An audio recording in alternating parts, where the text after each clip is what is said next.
Hello, viewers at home. Welcome to our very beautiful show called Mentor Me. I know you've missed us a while now. We've not had time to have Mentor Me.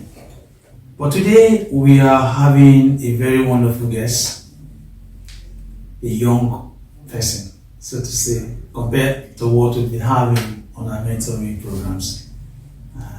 I also want to take our time to say a big shout out to our late Mr. Ashaolu, our very first guest on Mentor Me on ATV. I pray so rest perfectly in peace. Okay, back to our show today. I have with me here somebody I would love us to meet. You can see she's smiling. And I want her to do us the honor of telling us exactly who she is. So can we get to meet you? Okay, my name is Alabi Peace Anyako. I'm from Edo State, Akoko Edo precisely. I'm a graduate of Lagos State Polytechnic, Kurudu. Studied crop production technology, also known as agronomy. So far, currently serving in Imo State, Owerri precisely. Yeah. Okay. Like we always have it on Mentor Me.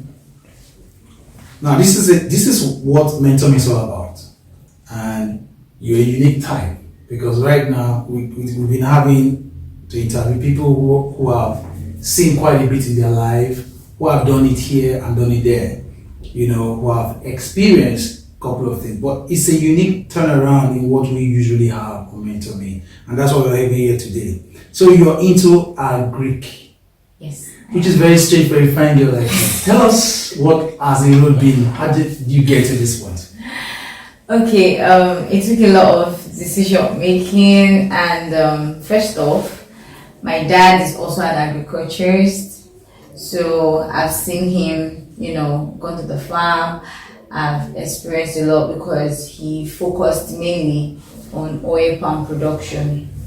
So growing up, we went to the farm together, we did a lot of milling together, and then when it was time for me to go to school, and then after trying so much on courses that I would really like to venture into, Agri just ended up becoming the peak of it all. So I decided to go with that. It's in agriculture. Right. Yeah. So what would you say is the turning point in your life that brought you to where you are right now? Well, life challenges. Like I said, growing up was one. Then secondly, I really did not want to go into agriculture at first. It wasn't really something I wanted to do. But as time went by and took a lot of advice, prayer, and certain decisions, and then I decided to go into agriculture. So after those decisions making, I picked it as something that's okay. Let's try this. Let's work with this. Let's see what it's going to lead into. Yeah. It's interesting to note that I want to say, guessing by your age, you should be in your 20s. Yes. And so when we talk about mentorship, it's not really what you come across with people of your age, mentoring people, But why do we have you here today? You're actually doing something that your generation, so to say, are shied far away from. Because if you bring in and you have a vox pops where you have 20 people or 20 graduates, would they like to be in the farm? I can tell you 19 would say no.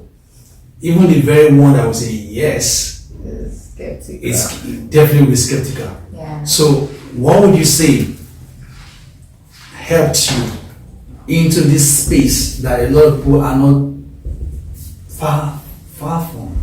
A lot of people are far from that space. What would you say helped you to be where you are right now? Well, personally, I like being a unique person. I like to be different. I don't like to generalize things or myself. So I like to do my thing different from what the general word or people will look at. So agric, yes, it's something different, it's something rare, it's something that when people hear about it, the first thing that comes to their mind is you're a farmer. That's the first thing. So like I said, I like to be different. I like to be addressed differently. So it gives me this beautiful uniqueness, this difference from every other crowd. Like when you say what you said, like I studied accounting, I'm like, okay, accounting. And then I did mass communication, like, oh, mass communication. Oh, I studied law, and everybody's like, oh, law. And then when you say agric, they're like, eh?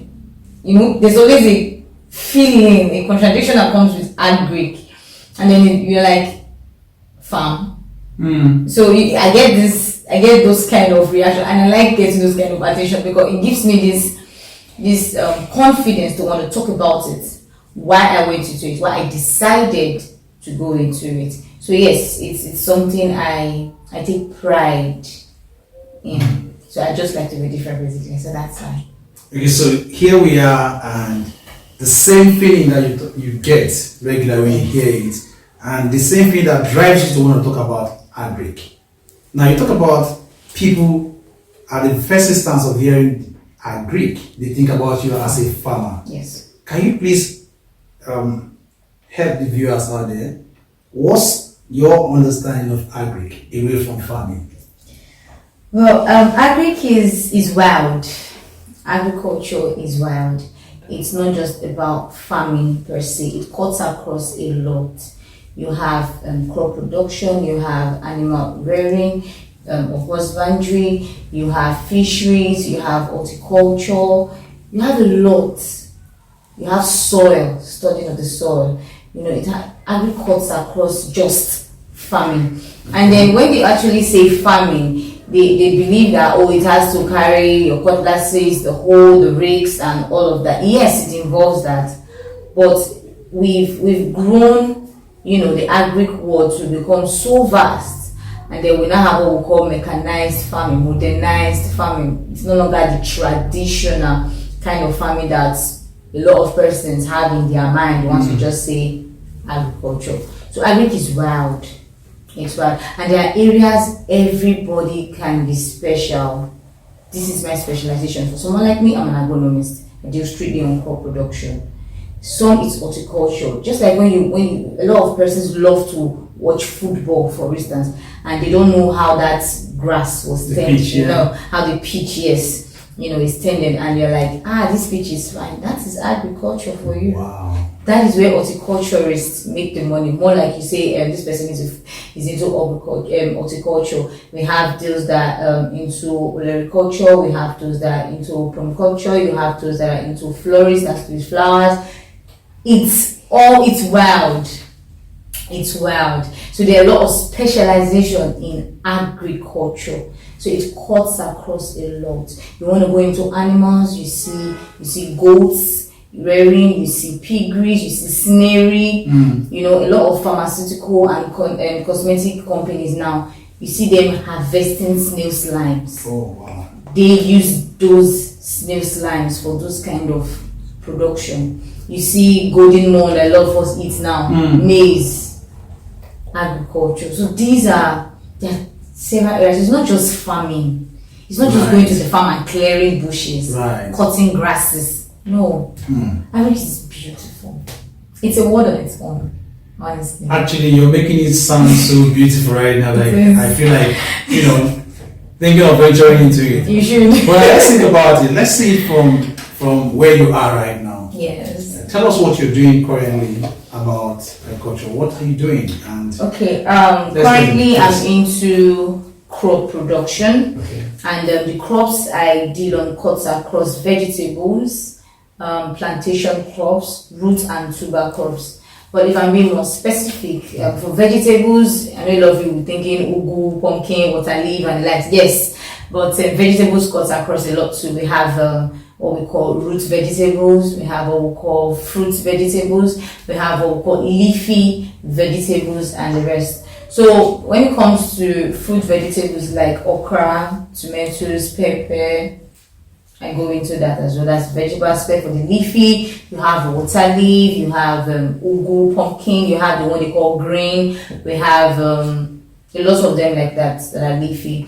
And then for the plantation crops, we're talking about oil palm, we're talking about coconuts, we're talking about plantains, bananas, stuff like that. And then, yams, cassava for the roots and tubers, potato. And then, so what I do basically is cultivate these for potential farmers. And what do I mean by potential farmers? There are a lot of persons that did not really have the opportunity to study agriculture per se, or crop or soil or whatever, but they want to venture into the agri business. They want to come into the agri world. So that is where people like us give you that consultancy service. We'll let you know this is what it's all about. We'll let you know this is how it is. If you want to go about this is what you do, what you need to do, what you don't need to do. And then it goes ahead of helping you to bring those your dreams or your ideas into reality. So if I get a work, for instance, and this person wants to establish a tomatoes farm, be it open field or in greenhouses, I can do that. What is open field and what is greenhouse? Oh, okay. By open field, let me just say, in layman term now, I'll tell you, it's agriculture grown that depends solely on rainfall.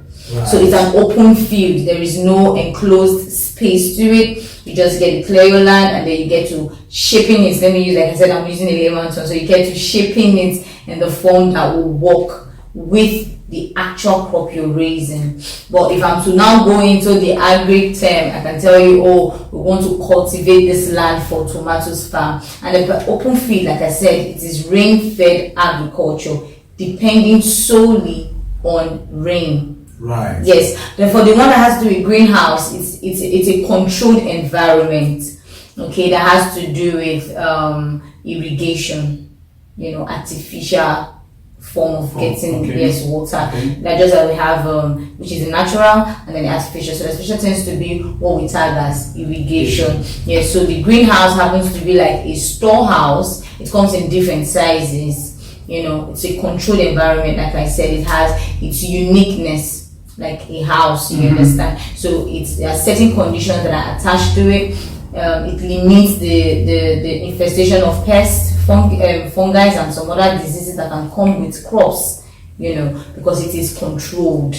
So it's a controlled environment. So that one is actually built like in form of a tent or house for some specified crops.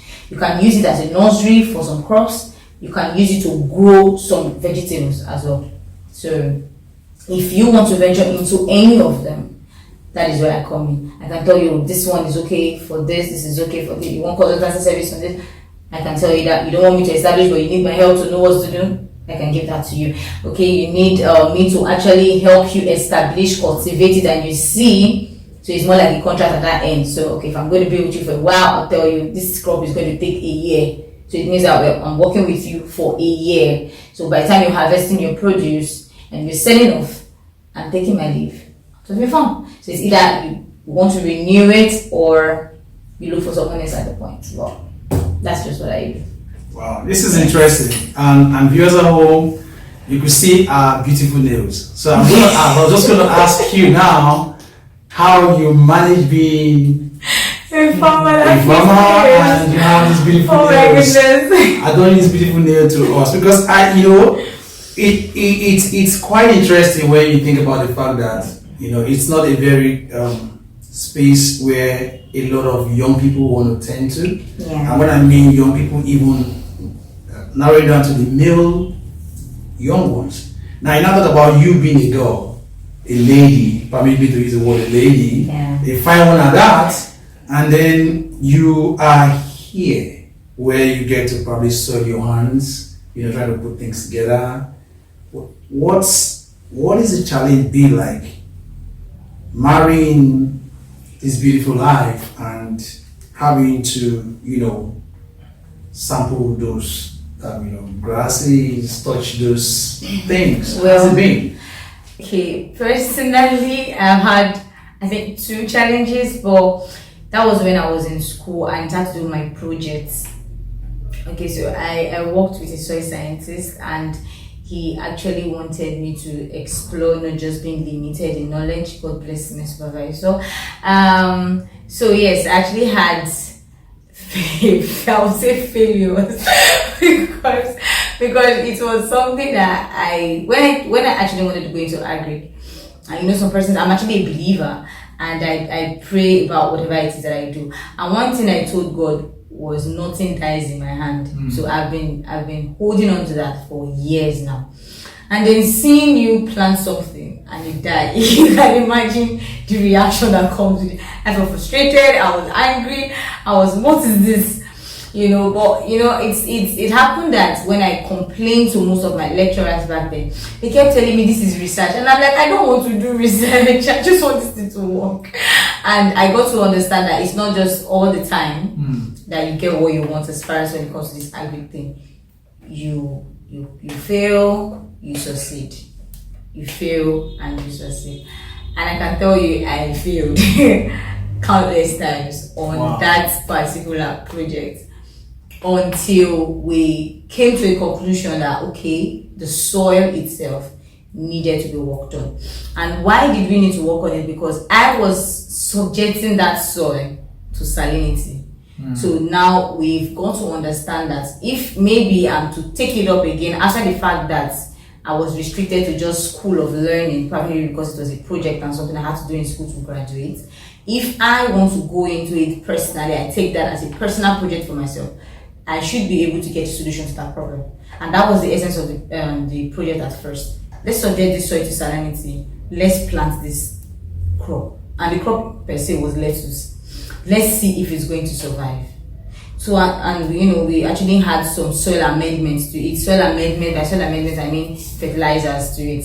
So we had organic, we had inorganic, and all that. So we really wanted to achieve that goal, see if there's a solution. But like I said, I tried, but it wasn't giving me what I wanted. So if I'm to get a solution to that problem right now, I have to go on it personally again, and then see if I can get solutions to that problem. So apart from that, I've not had any other one. Just that one.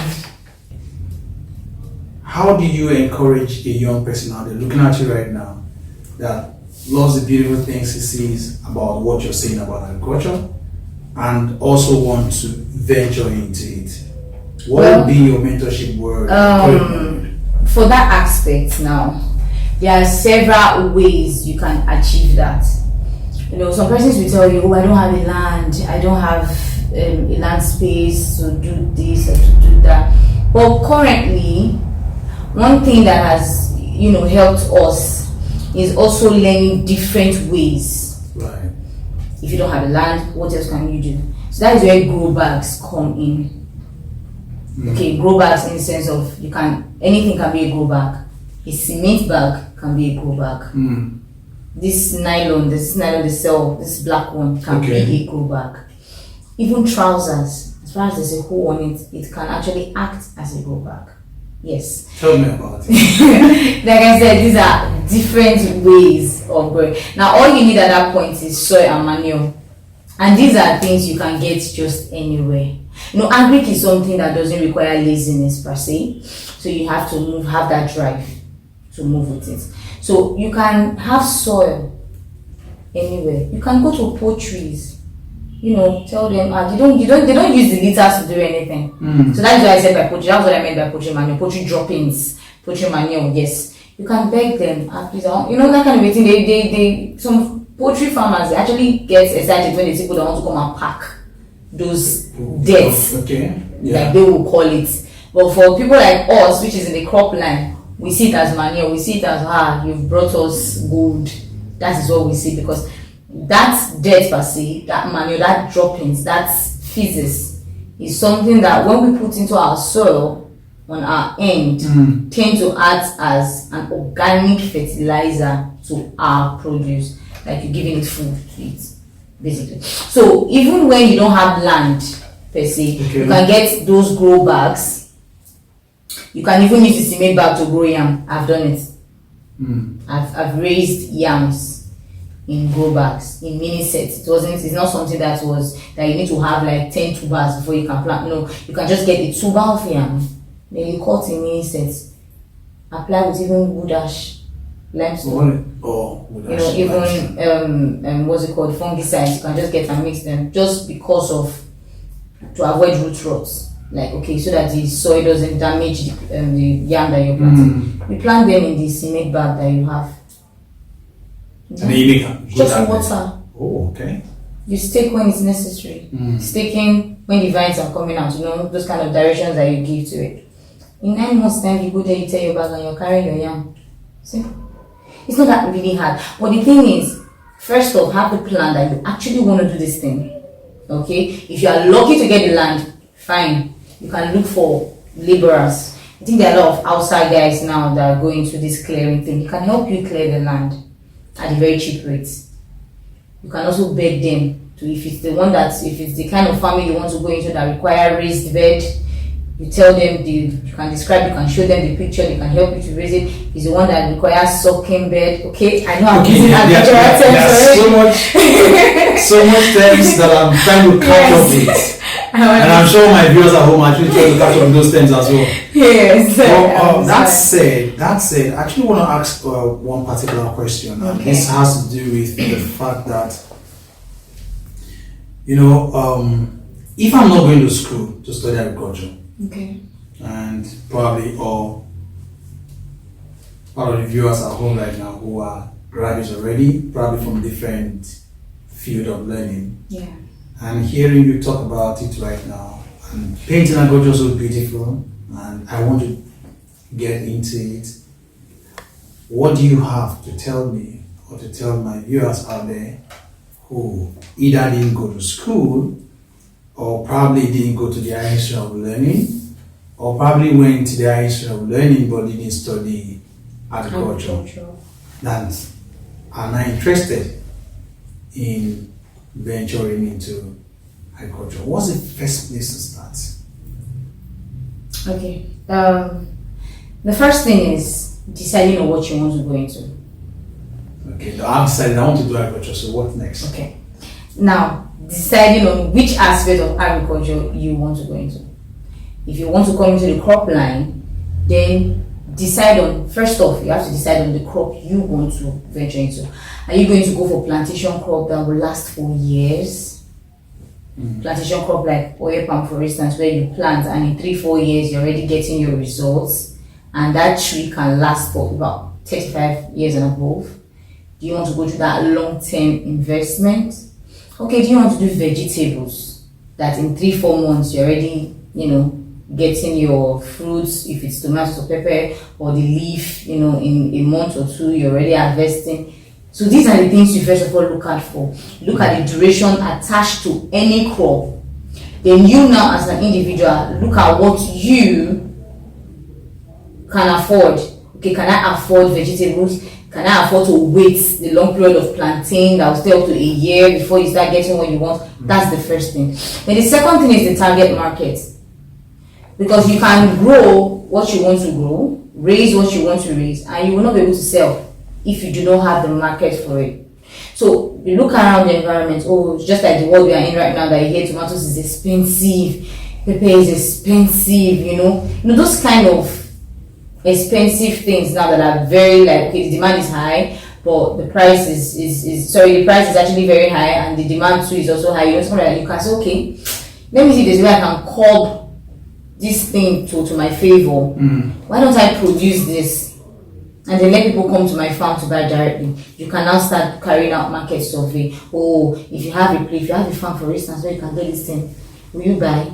Some persons will be interested in getting it from you. And if you can get their attention, then you succeeded in getting your target market. The next thing for you to do now is to now start talking to a consultant like us. Okay, fine, you want to go into this.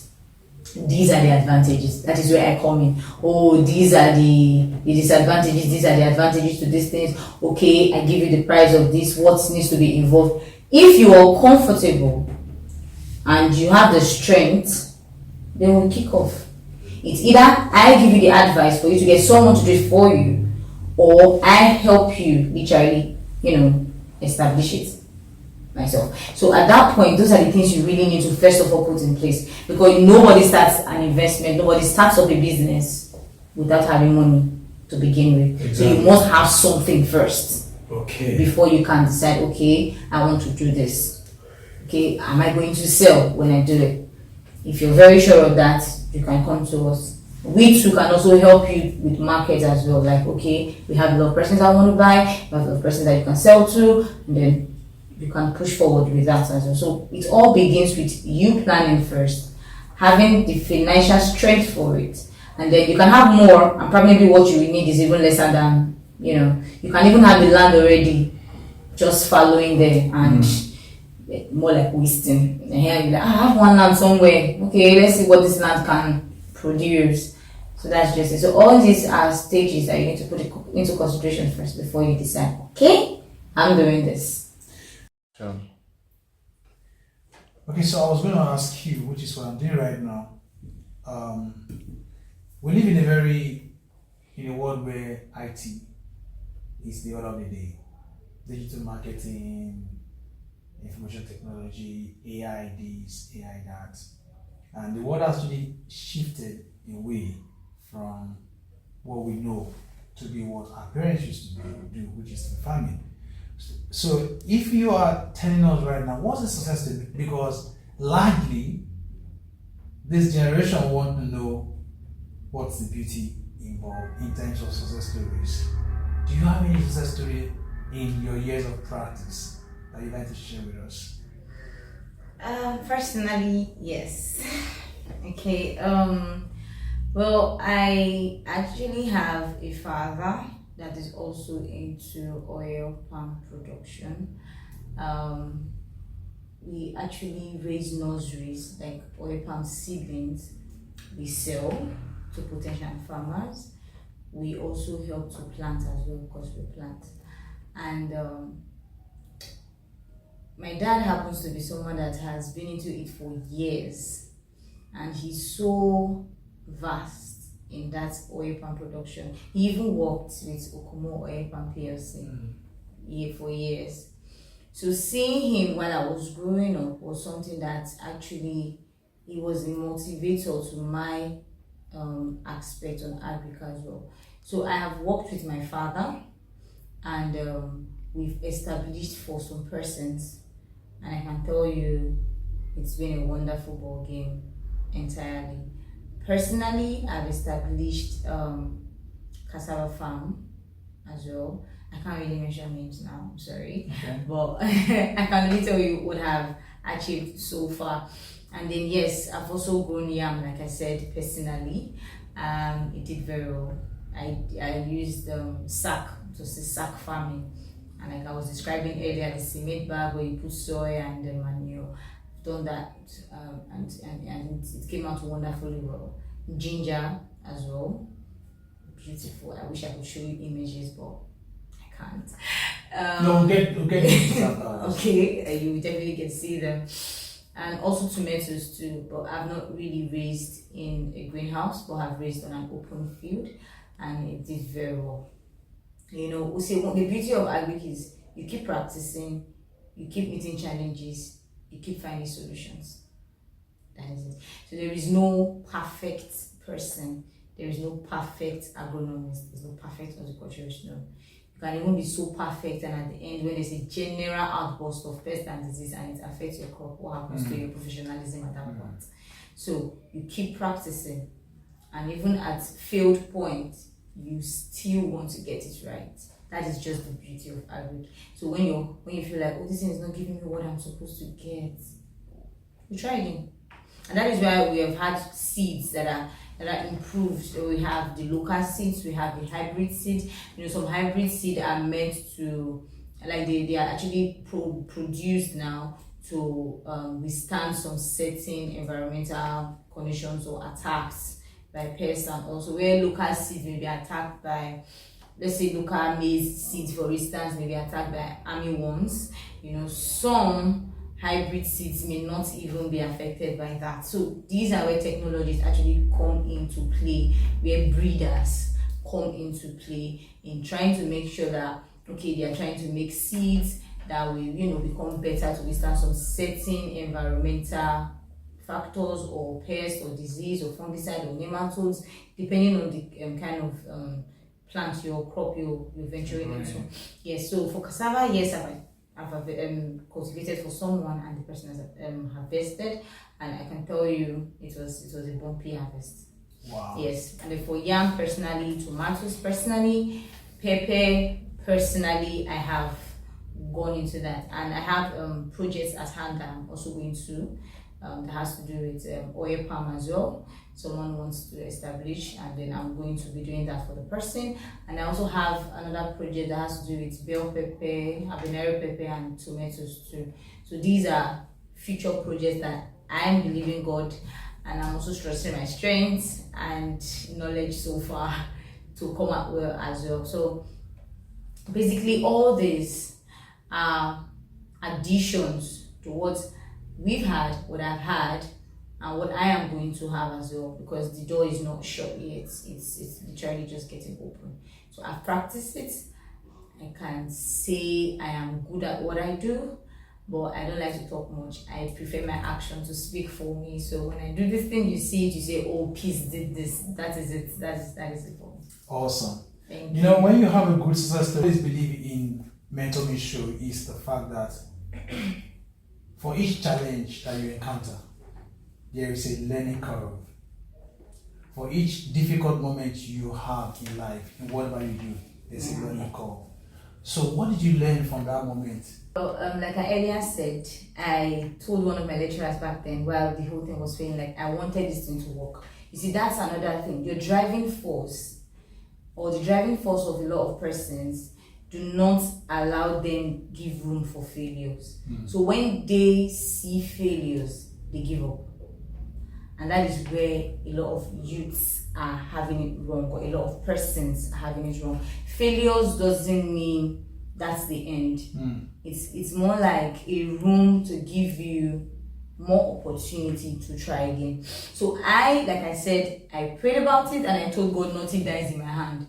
So I felt like at that point that, oh, this crop already dying or whatever means that I am not putting in my best, I'm not trying my best. That was how I felt. Until my lecturers, like I said, I spoke to them about it and they kept telling me, this is your research. You keep learning. There is no end to this thing. So I had to sit back and I thought about it and I said, oh, that's true. I am learning. Before you can say, oh, you plant yam with this concentration of this concentration of that, somebody did it. Somebody failed.